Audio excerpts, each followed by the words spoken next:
Prison Brides, Season 1, Episodes 1 and 2. So far, the show is getting off to a slow start, but I have a feeling there's going to be a lot of drama once the inmates get out of the pokey and they settle into their lives with these beautiful women who have moved across the world to be with them. Hi, I'm Tamara, and this is Tamara Lynette Tells. I'm not gonna lie, I thought the brides on this show would be meatheads who got hit with an ugly stick, but so far the women seem educated and quote unquote normal and pretty. These first two episodes just scratched the surface of what these relationships are gonna look like. So far, we've met four couples: Svea and Joseph, Erin and Michael, Emma and Curtis, and Andreea and Cage. Now, already I'm seeing red flags here. Well, in addition to the big old red flag of these men being in the slammer, that is. So, Svea and Joseph. Svea is 29 years old, lives in Germany, and works as a midwife. So she fell in love with Joseph, who's 30 years old and serving an 11-year sentence for armed robbery and assault. Now, these two never met in real life until the first episode of this show. But to me, that's not even the biggest red flag. He's 30 years old and has been in prison for 11 years. He was 19 when he got locked up. He has no experience living as an adult outside of prison, making money, paying bills, getting the tires rotated, buying Q-tips. Like, adulting ain't easy. Keeping a roof over his head, paying the cable bill before it gets turned off, not to mention navigating the mean streets of Costco. These are all going to be new challenges for him. Meanwhile, Miss Svea moved all the way from Germany to be with him and only knows Joseph and just barely met his family when she got into town. So she's going to want his attention to be focused on her, like showing her around the city and giving her American survival tips while wanting to plan a wedding that he can't afford. She seems like a really sweet girl, but I don't believe she's prepared herself to take a back seat to the time he's going to need to transition from being in the pokey to living in his cousin's basement. And can we just talk about that basement, please? It looks like a glorified prison cell, like all cement, tiny unreachable windows, Christmas decorations over there in the corner, random Amazon packages, and an old couch that looks like it's set up to film a porn video. I wonder how Joseph's gonna feel about that space. Svea was like, this ain't it. We gonna stay in a hotel until you spruce the place up a bit. But like, is she supposed to live there too? That part wasn't clear to me. Meanwhile, when Joseph was talking about his backstory, he said his grandmother raised him because his mother used to put him on the doorstep and say she'll be back, just going to the store, then would never come back. Like, that's devastating. Did he get therapy for that? Like, that's got to leave an emotional scar and at the very least make it hard for him to trust people. Like, these details are ones Svea shouldn't glaze over. She needs to know how his past is going to affect their future. I don't believe Miss Thing is ready for this relationship after he leaves prison. I can't wait to see how this is going to play out. She seems very naive to how difficult it's going to be helping this guy catch up on the last 11 years of his life lessons that he's missed. Erin and Michael. Erin is a 33-year-old hairdresser living in Australia. Michael is 43 years old, serving an 8.5-year sentence in an Ohio prison. He got locked up for robbery, burglary, and receiving stolen property. Now, I'm already looking at this couple sideways. They're throwing out one major red flag that is concerning me, which is Michael's temper. He's given short temper energy, which means Miss Erin is setting herself up to be walking on eggshells around him. Now, they have been together or talking and writing each other for 3.5 years now. She said she fell for him after only the first couple of days of writing him, but at least she's visited him in prison before, so there's that, I guess. Now, apparently, I don't know much about prison because I didn't know they were allowed to touch and have little photo shoots during visits. So she's leaving her child behind in Australia with his father in order to build a relationship with Michael. So that's a lot of pressure on Michael to make it worth her while. Now, he has been in jail before. He got out, then went right back in about a year later. Now, of course, he says he's never going back, and I hope he doesn't for Erin's sake. So as soon as she moved to the United States, she found out that he may have to move into a halfway house before he can be on his own or live with her.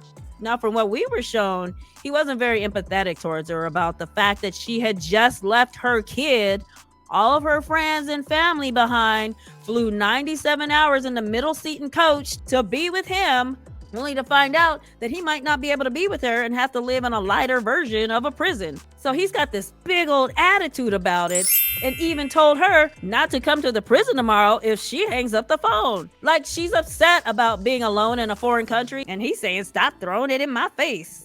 Ooh-wee, I am not the one.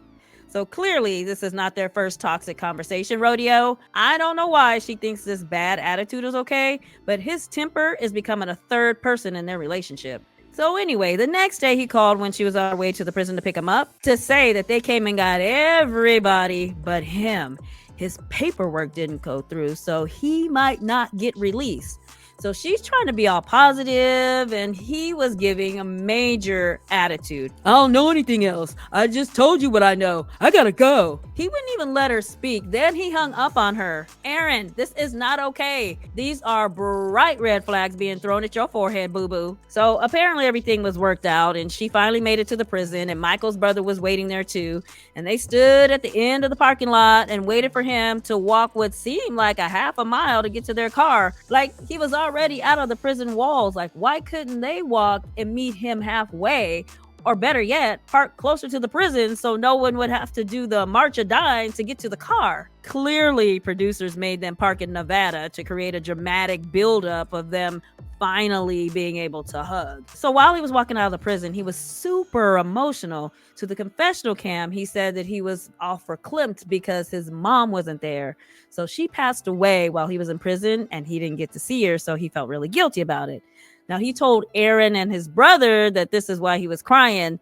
Now, I bet Erin low-key was hoping that those were tears of joy and gratitude he had for seeing her. Anyway, they finally got to hug it out. So later on, he got changed and they went to a botanical garden and brought a present her friend gave her and said to wait to open it until she's with Michael. She said it's a housewarming gift. Now, meantime, she and Michael were conspiring to get Erin an engagement ring. Now, I just wonder who paid for the ring. If the best friend paid, wouldn't that technically make the friend Erin's fiance? I'm just wondering. Anywho, he got her to open the package, and I'll give it to him. He was pretty smooth with it, standing behind her while she opened it so he could drop to one knee without her seeing him do it. And when she realized what was going on, she was so excited and started crying. And of course, she said yes to marrying him. So let the shenanigans begin. Now, it looks like she secured an apartment for them. So after they woke up the next morning, they were like recapping the night. Sounds like every time she tried to snuggle with him, he woke up ready to fight. He still got the heebie-jeebies from being in prison for so long.